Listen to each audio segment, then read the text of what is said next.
오늘 말씀은 시편 3편 1절에서 3절까지의 말씀입니다.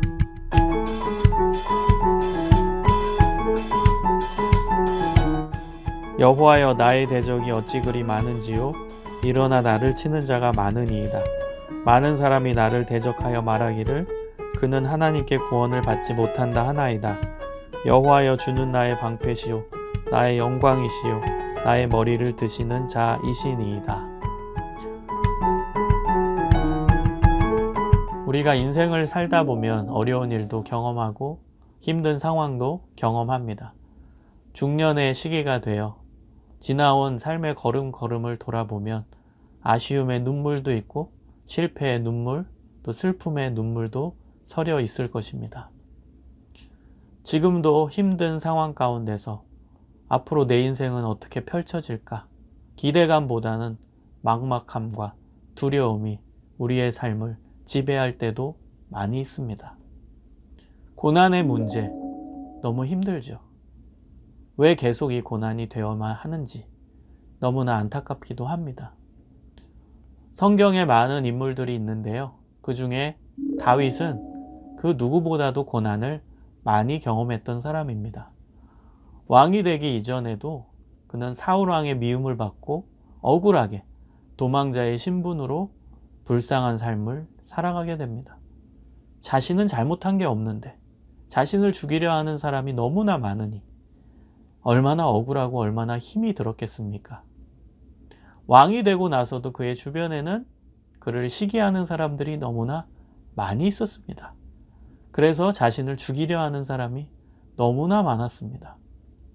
오늘 본문을 보면 어떻게 이런 고난을 경험하는가? 엄청난 고난을 그의 인생 가운데 경험하게 됩니다. 우리 삶이 아무리 힘들고 아무리 어려워도 오늘 본문에 다윗의 고난만큼 그 고난을 경험해 본 사람은 찾기 힘들 것입니다. 왜냐하면 다윗의 아들인 압살롬이 아버지인 다윗을 죽이려 했기 때문입니다. 이런 말도 안 되는 고난을 어떻게 경험할까요? 우리는 이러한 고난까지는 경험하지 않을 거예요. 아들이 아버지를 싫어하는 경우도 있지만 어떻게 아들이 본인이 왕이 되겠다고 쿠데타를 일으켜서 아버지를 죽이려고 쳐들어온단 말입니까? 이건 말도 안 되는 고난 중에 고난인 것이죠. 이러한 고난 중에 다윗은 힘이 들었어요. 괴로웠어요. 어떻게 해야 되지? 고민도 많았어요. 어떻게 내 손에서 낳은 아들이 나 대신 왕이 되겠다고 나를 죽이려 온단 말일까? 너무나 황당한 억울한 일이었을 거예요. 여러분, 이러한 상황 가운데 다윗의 선택은 도망가는 것이었어요. 왜냐하면 아들을 사랑하니까. 자신을 죽이려 오는 아들도 내 아들이니까 사랑하는 거예요. 끝까지. 그래서 아들과 싸우는 선택을 하지 않고 도망가는 선택을 합니다. 여러분, 객관적으로 그 당시에 다윗의 군대는 압살롬의 군대를 능히 능가했습니다. 게임이 안 되는 싸움이에요. 다윗은 엄청난 군대를 동원하고 있었고 이미 그의 나라는 정말 탄탄한 반석 위에 올려져 있던 나라였어요. 그의 군대는 막강했고요. 군사력의 실력은 출중했습니다. 그러한 다윗의 군대가 쿠데타 일으키는 압살롬의 군대를 이기지 못했겠습니까? 실제로 결과로서도 바로 쉽게 압살롬의 군대를 제압했죠. 그러나 다윗은 싸울 생각이 없었어요. 왜냐하면 싸우다가 아들이 죽으면 안 되잖아요. 내 사랑하는 아들인데. 그리고 내가 친히 전장터에 나가서 아들과 대적할 수는 없잖아요. 그래서 다윗은 몰래 도망가는 선택을 합니다. 사람들은 다윗을 알았을 거예요. 왕이니까. 그래서 밤에 도망갑니다. 아무도 볼 수 없는 시각에. 여러분 생각해 보세요. 당당하게 고개 들고 도망갔겠어요? 고개 푹 숙이고 망토 같은 걸 걸쳐서 자신이 누군지 전혀 탄로나지 않게 수치심 가운데서 도망갔을 거예요. 도망가면서 쓴 시가 바로 오늘 시편 3편입니다. 1절을 보세요. 여호와여, 나의 대적이 어찌 그리 많은지요? 일어나 나를 치는 자가 많으니이다. 나를 죽이려 하는 사람들이 주변에 너무나 많이 있다는 거예요. 내 아들조차도 나를 죽이려고 쳐들어오고 있다는 것입니다. 이러한 안타까운 상황 가운데 다윗이 잘한 건 무엇이죠? 하나님을 찾았다는 것이죠. 다윗의 시는 다윗의 기도입니다. 기도하는 거예요. 하나님, 어떻게 내 주변에 나를 치려 하는 이 대적들이 이렇게 많을 수 있단 말입니까? 어떻게 아들조차도 나를 죽이려고 온단 말입니까? 이런 말도 안 되는 상황이 어떻게 내 삶 속에 일어날 수 있단 말입니까? 하나님, 너무 억울하고 너무 괴롭고 너무 황당하고 너무 힘이 듭니다. 여러분, 힘든 일이 있을 때 하나님께 찾아가십시오. 그리고 여러분의 힘든 감정을 다 토로하십시오. 하나님은 다 들어주십니다. 여러분, 우리 성령님의 별명이 보혜사입니다. 보혜사의 헬라어 단어는 파라클레토스입니다. 번역하면 상담자, 위로자, 배려자, 도우미라는 뜻입니다. 여러분, 상담자는요, 내담자의 모든 이야기를 다 들어줍니다. 그 이야기는 감정이 섞여 있는 이야기예요. 그래서 상담하다가 내담자는요, 감정이 다 터져 나오는 거예요. 그래서 울어요. 소리치기도 합니다. 그리고 막 짜증난다고 표현하기도 합니다. 감정이 다 나오는 거예요. 상담자 앞에서. 그래야 상담이 되는 거예요. 여러분, 하나님이 상담자세요.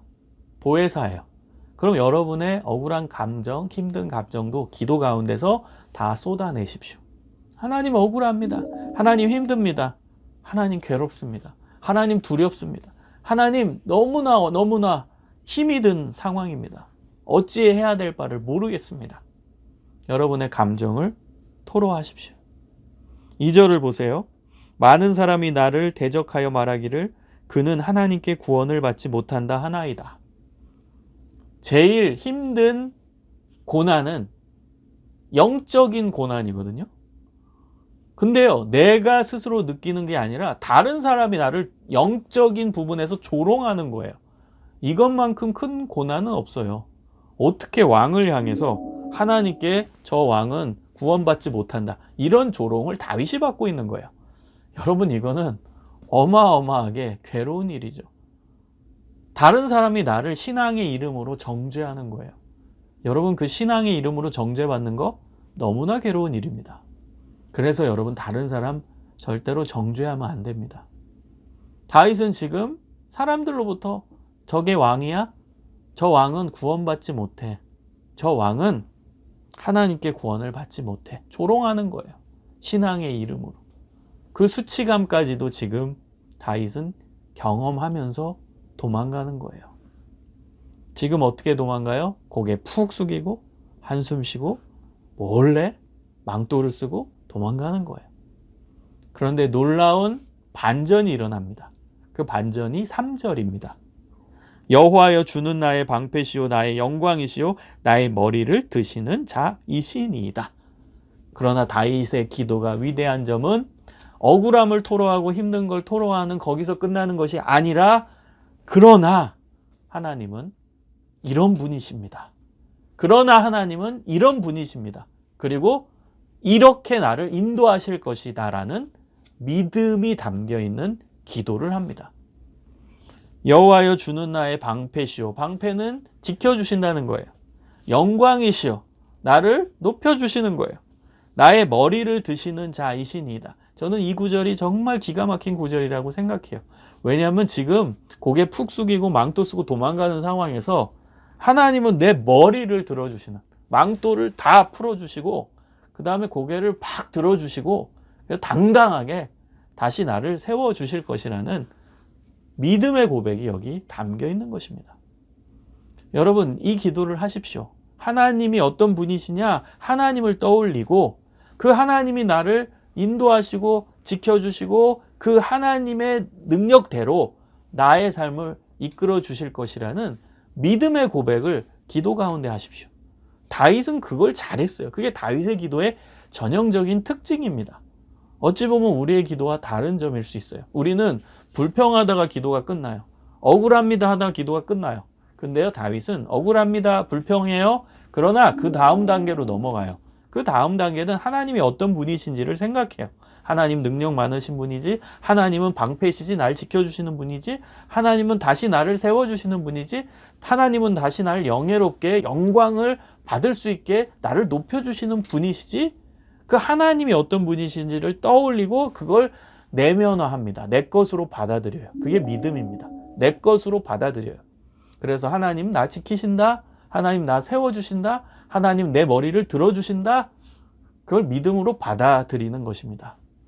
여러분, 믿음이 무엇이죠? 믿음은 아직 보지 못했지만 받아들였다고, 봤다고 지금 현재화하는 게 믿음이에요. 아직 가지 못했지만 지금 갔다고 현재화 시키는 것이 믿음입니다. 미래형을 현재로 땡겨오는 것, 현재 내가 이미 경험하고 있다라고 받아들이는 게 믿음이에요. 여러분, 아직 천국 못 가보셨죠? 그러나 우리는 천국을 지금 간다고 현재화하면서 받아들이는 거예요. 현재 천국을 누리는 거죠. 여러분, 믿음은 미래에 아직 이루어지지 않은 거예요. 여러분, 지금 아직 다윗의 현실은 망토 쓰고 고개 숙여 도망가는 현실이에요. 그러나 그는 미래를 보고 있어요. 하나님이 날 지키시고, 그리고 하나님 나를 세워주시고, 내 머리를 들어주시는 그 미래, 그걸 현재 땡겨와서 현재 자신의 삶에 받아들이는 거. 이게 믿음이에요. 이 믿음이 실제 그 결과를 만들어냅니다. 왜요? 여러분, 아주 단순합니다. 믿음은 왜 중요하냐? 믿은 대로 되니까.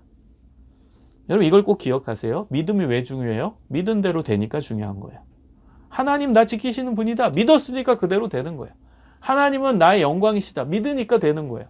하나님은 내 머리를 들어주시는 분이다. 믿으니까 되는 거예요. 그리고 결과적으로 다윗의 우리 인생을 알잖아요. 그 뒤에 어떻게 됐는지 결과를 알잖아요. 다 이루어 주셨죠.